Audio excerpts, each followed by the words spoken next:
एक संकल्प जो किसी की धड़कनें लौटा दे, जो किसी के जीवन को रोशन कर दे, जो कई लोगों की उम्मीद को नया आयाम दे दे।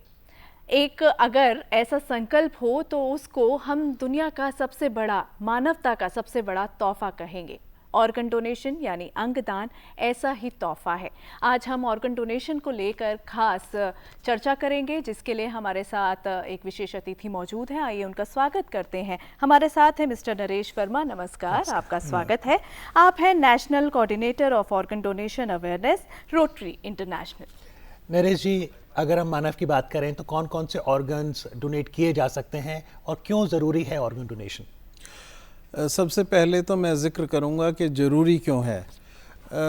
Organ can not be manufactured anywhere, और ऑर्गन्स हिंदुस्तान के अंदर ऑर्गन्स की बहुत ज़रूरत है, क्योंकि हम लगभग 5 लाख लोग हमारे इसके अंदर वेटिंग में रहते हैं हर साल जी। और जिसके अंदर किडनी ट्रांसप्लांट है, हार्ट है, पेनक्रियास है, लीवर है, बोन है, टिश्यूज़ हैं, बहुत चीज़ें ऐसी हैं जो कि ट्रांसप्लांट के लिए हमारे ज़रूरत होती है, क्योंकि जिनके फेलियर हो जाते हैं उनके लिए ट्रांसप्लांट की ज़रूरत है। ऑर्गन डोनेशन को लेकर जागरूकता बेहद ज़रूरी है। तो अभी के दौर में अगर हम देखें तो क्या आपको लगता है लोग अब जागरूक हो रहे हैं, सामने आ रहे हैं ऑर्गन्स डोनेट करने के लिए? ऑर्गन डोनेशन में मैं आपको कहूँगा कि ये थोड़ा लेट हिंदुस्तान के अंदर आई है। ये एक्ट ही 1995 में थॉटा एक्ट बना है, और इस एक्ट के थ्रू परमिशंस दी जाती हैं कि आप ऑर्गन डोनेशन कर सकते हैं, ऑर्गन डोनेशन हो सकती हैं, ऑर्गन ट्रांसप्लांट हो सकते हैं। और आपने जो प्रश्न किया था दोबारा बताएंगे कि क्या आपको लगता है कि लोग अब सामने आ रहे हैं? जी बिल्कुल सामने आ रहे हैं। एक्चुअली हमारे यहाँ जैसे आज से 40 साल पहले ब्लड डोनेशन की बड़ी दिक्कत थी, ब्लड डोनेशन के लिए लोग नहीं आते थे। आज ब्लड सेंटर्स हर जगह हैं, प्राइवेट भी हैं, हॉस्पिटल्स में भी हैं, और कोई इशू नहीं रहा। ठीक इसी तरीके से ऑर्गन डोनेशन में भी हमको ये काम करने की ज़रूरत है। रोटरी इंटरनेशनल जो कि 200 कंट्रीज़ में फैला हुआ है, इंडिया के अंदर हमारे डिस्ट्रिक्ट ने इसको लीड लिया, और ये दिल्ली का ही डिस्ट्रिक्ट है 3011, और उसके अंदर हमने ये रोटरी एक्शन ग्रुप बनाया, और जो पूरे इंडिया के अंदर सभी रोटेरियंस को ट्रेन करता है कि अवेयरनेस कैसे दी जाए ऑर्गन डोनेशन। नरेश जी, अवेयरनेस पे थॉटा एक्ट के बारे में बताइए, जिसका आपने जिक्र किया, transplantation of human organs and tissues act. जी, क्या कहता है ये कानून? ये कानून कहता है कि आप किससे ऑर्गन ले सकते हैं, किसको ऑर्गन दे सकते हैं, कौन किसको दे सकता है, लिविंग या डिजीज़। सबसे पहले तो ये है कि आप जो नॉर्मल ह्यूमन बीइंग अपना ऑर्गन किसी को भी नहीं दे सकता, वो सिर्फ फैमिली मेम्बर्स को ही दे सकता है। अगर कोई किसी का एम्प्लॉय है या एम्प्लॉयर है या किसी का नोन है और वो उसके अंदर अपना ऑर्गन देना चाहता है, तो थॉटा इसके ऊपर काफ़ी सख्त है।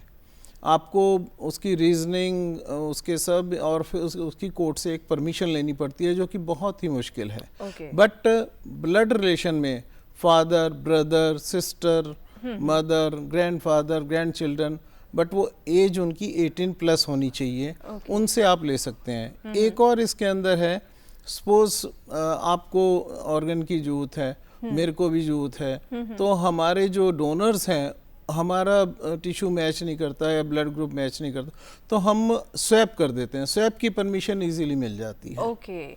तो अगर मान लीजिए मैं या मेरे जैसा कोई व्यक्ति प्लेज लेना चाहता है ऑर्गन डोनेशन के लिए, तो क्या पूरा प्रोसीजर रहेगा और किस तरीके से, क्योंकि इसमें फैमिली का भी रोल होगा ना, अगर मेरे जाने के बाद ऑर्गन जब डोनेट किए जाएंगे तो कैसे पूरा प्रक्रिया चलेगी? वो बड़ा सिंपल है। ये 2 मिनट से भी कम का प्रोसीजर है कि आप ऑर्गन डोनेशन के लिए, हमारे पास 2 गवर्नमेंट की बॉडीज़ हैं, NOTTO and SOTTO, national organisation for tissue and transplantation, और ऐसे ही स्टेट का भी है। आप नोटो की साइट पे जाइए, हेल्पलाइन नंबर है उसके ऊपर, या फिर साइट पे जाइए, आई वांट टू प्लेज करके Okay. और उसमें सिर्फ अपने आधार कार्ड डालना है अपना, ठीक है। और अपना मोबाइल नंबर डालना है। आपको OTP आएगा, OTP आप भर दीजिए और आपको एक सर्टिफिकेट आ जाएगा कि मैं प्लेज कर रहा है। ओके। जी, और जिन्होंने भी प्लेज किया है उन्हें हम बधाई देते हैं। नरेश जी भी उनमें से हैं, और जो भावना की तरह सोच रहे हैं उनको भी बधाई। तो ये जो एक प्लेज करने के बाद हमने जब डोनेट किया, तो क्या सक्सेस स्टोरी है? रेसिपिएंट की कोई सक्सेस स्टोरी बताइए जिसको ऑर्गन मिला और कैसे उसके जीवन में बदलाव आया। ऐसे बहुत लोग हैं जिनको जीवन में बदलाव आया है, क्योंकि ऑर्गन डोनेशन को थोड़ा सा ये समझना पड़ेगा कि एक तो हम घर में कोई डेथ हो जाती है, अनटाइमली या टाइमली या कैसे भी डेथ हो जाती है, एक्सीडेंटल डेथ हो जाती है, किसी भी तरीके से डेथ हो जाती है, तो हम उसको जो है उससे क्या ऑर्गन्स ले सकते हैं। ओके।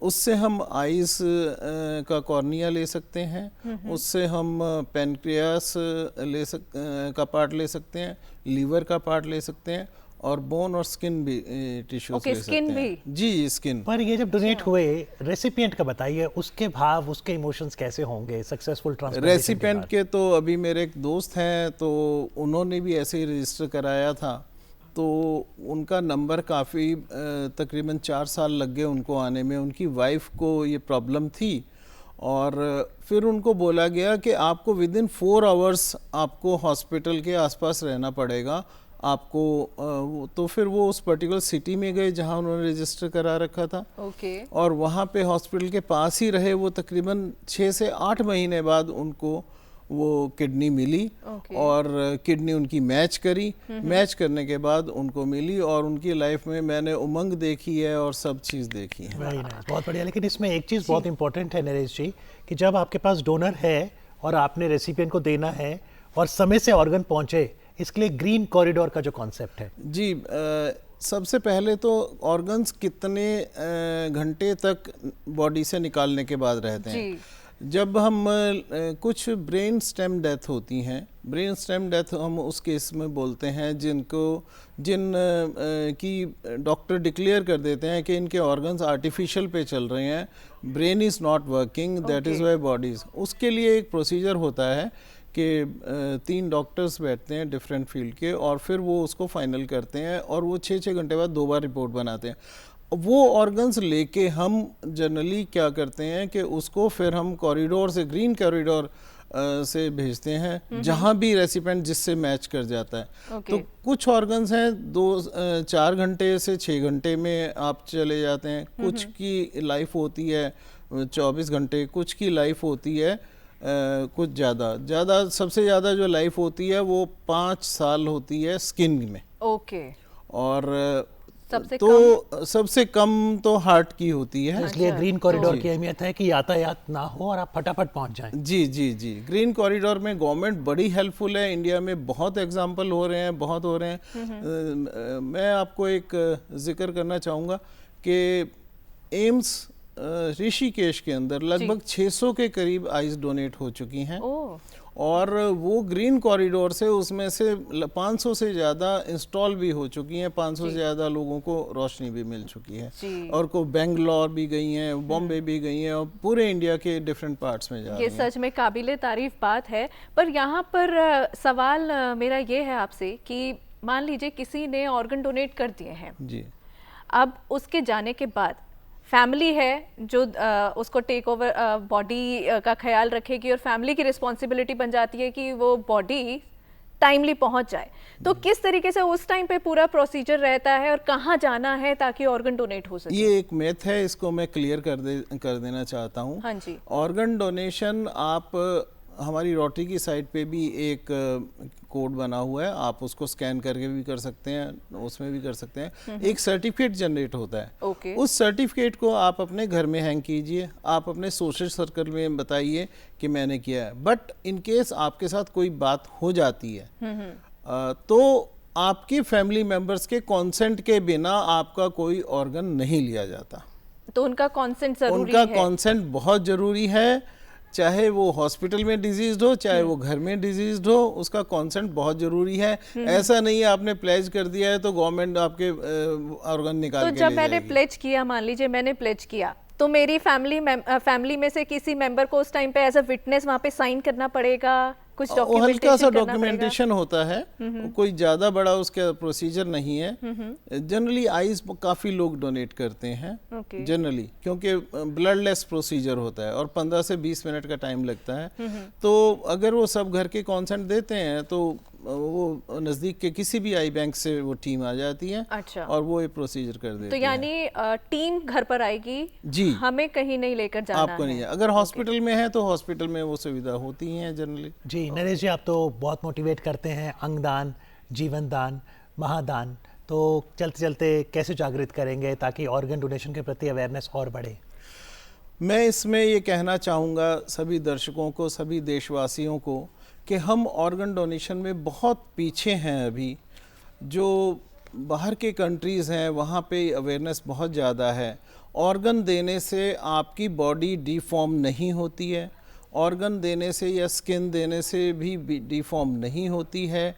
और जो डिजीज़्ड लोग हैं जो हमारे गुजर जाते हैं, ये जाते हैं, उनकी भी बॉडी को गवर्नमेंट एक रिस्पेक्ट के साथ देती है। तमिलनाडु में, कर्नाटका में और मध्य प्रदेश में तो स्पेशली उनको नेशनल डेज़ के ऊपर 26 जनवरी 15 अगस्त को उन फैमिलीज़ को ऑनर किया जाता है जिनके ऑर्गन्स लिए जाते ये हैं। भ्रांति है कि अगर किसी ने ऑर्गन डोनेट किया तो अगले जन्म वो डिफॉर्मिटी जी, ये प्रश्न हमारे पास बहुत आते हैं।